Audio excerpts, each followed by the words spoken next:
या ठिकाणी तालुक्याचे अध्यक्ष संदीप गांगुर्डे आहेत, कार्याध्यक्ष बागलाण तालुका ऍडव्होकेट नरेंद्र टाटिया. कुठे टाटिया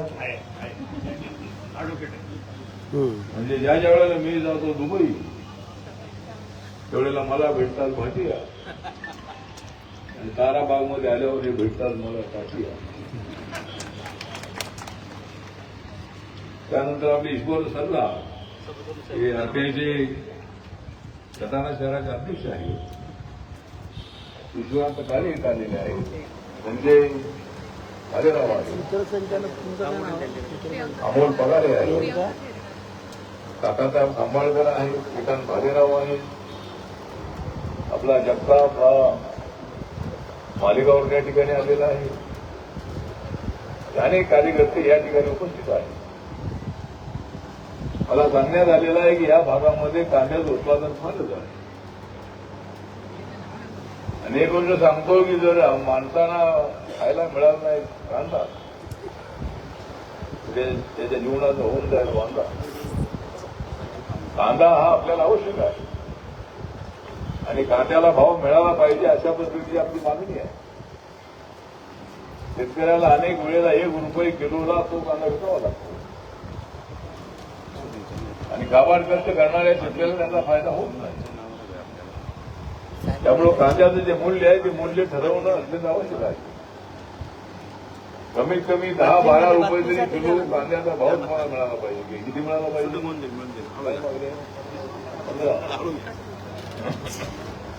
15 रुपये तरी याला भाव मिळाला पाहिजे. आणि त्यासाठी नक्कीच भारत सरकार करणार आहे. आपल्या कृषी मंत्र्यांना भेटू, माननीय नरेंद्र मोदी साहेबांना सांगू, नाशिक जिल्ह्यामध्ये कांद्याचं उत्पादन मोठं आहे आणि या भागामध्ये ताराबागच्या परिसरामध्ये सुद्धा कांद्याचं उत्पादन अत्यंत मोठं आहे. त्यामुळे शेतकऱ्यांना दिलासा मिळणं त्यांना आवश्यक आहे. नरेंद्र मोदी सरकारचं व्हिजन आहे की जो गरीब आहे, युवा आहे, महिला आहे, शेतकरी आहे, त्या सर्वांना न्याय देण्याची भूमिका आमच्या सरकारची आहे. त्यासाठी आम्ही कायदा आणला होता. शेतकऱ्यांना न्याय देण्यासाठी जो कायदा आला होता त्या कायद्याला पंजाबच्या काही हरियाणाच्या शेतकऱ्यांविरोध केला. तो कायदा असाच होता की प्रत्येक शेतकऱ्याला आपल्या पायावर उभं राहता आलं पाहिजे. अनेक वेळेला पाऊस या म्हटला तरी काही वेळेला पाऊस येत नाही. माझा अंक आहे आणि नको त्यावेळेला पाऊस यावर्षी आला आणि अनेक वेळेला त्या पिकांमध्ये पाणी भरल्यामुळं शेतकऱ्यांना मोठं नुकसान झालेलं आहे.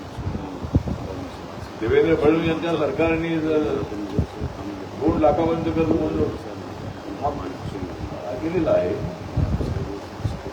आणि ज्यांच्या पिकाचं नुकसान झालेलं आहे त्यांना मदत दिलेली आहे. पण ती मदत काही तेवढी मोठी मदत नाही आहे. शेतकऱ्यांचं जे आयुष्य असतं ते आयुष्य त्या शेतीवर अवलंबून.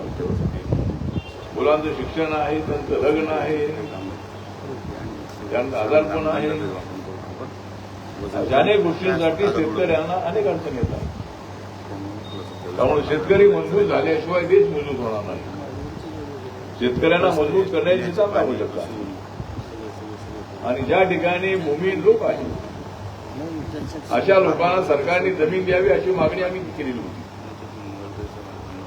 दलित कॅन्सरच्या काळामध्ये आम्ही आंदोलन केलं होतं. ज्या ठिकाणी मोकळी जमीन आहे त्या जमिनीवर आम्ही ताबा घेतला होता. आणि मी मंत्री असताना महाराष्ट्र सरकारमध्ये सुधाकरराव नाईक यांच्या मंत्रिमंडळामध्ये मी असताना त्यावेळेला 14 एप्रिल 1990च्या अगोदरचं जे अतिक्रमण आहे ते नियमित करण्याचा निर्णय झाला होता.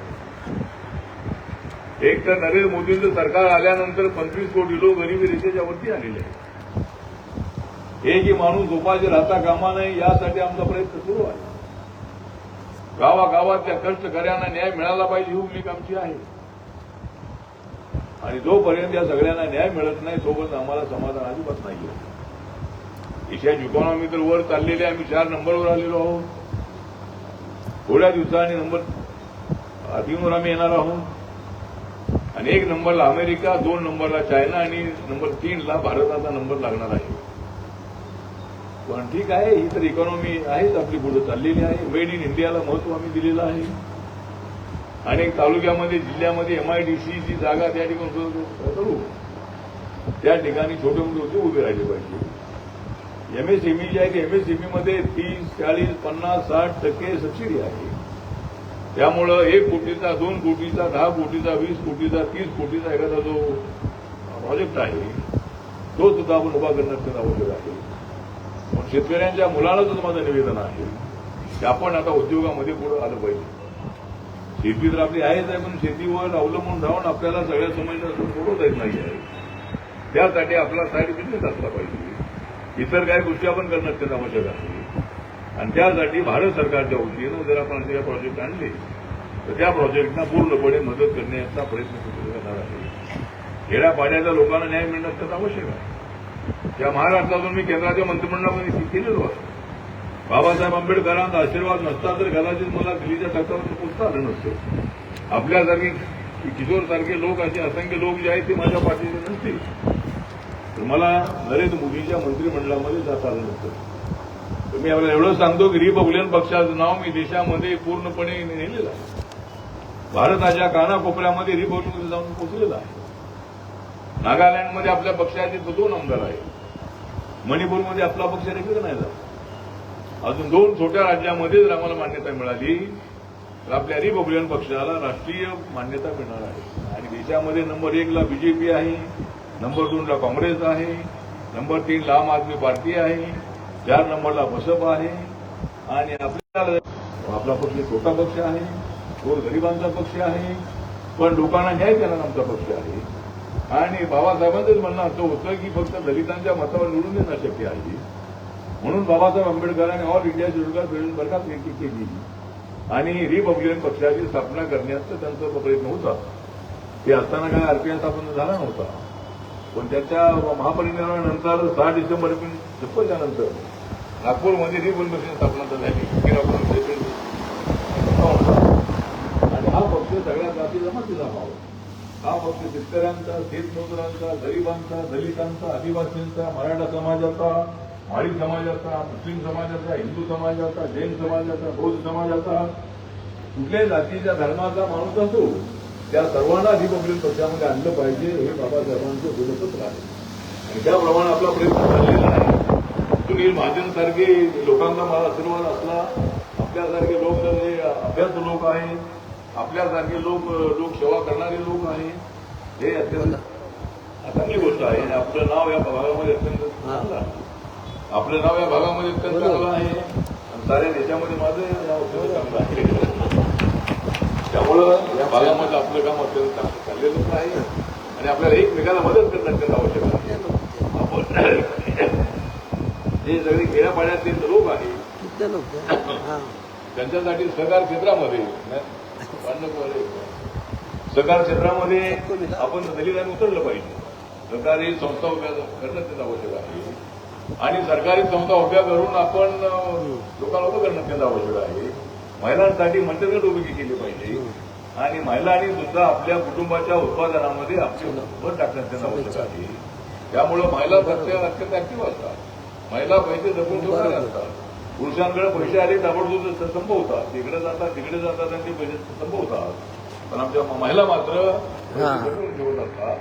आणि अलीकडे महिला ज्या आहेत त्या 50% त्यांना आरक्षण मिळालेलं आहे. महिलांना लोकल बॉडीजमध्ये 50% आरक्षण आहे. आणि महिला अत्यंत चांगलं काम करत आहे. त्यामुळं महिलांना न्याय मिळणं खूप आवश्यक आहे. कारण आम्ही आता लोकसभेमध्ये महिलांना लोकसभेमध्ये आणि विधानसभेमध्ये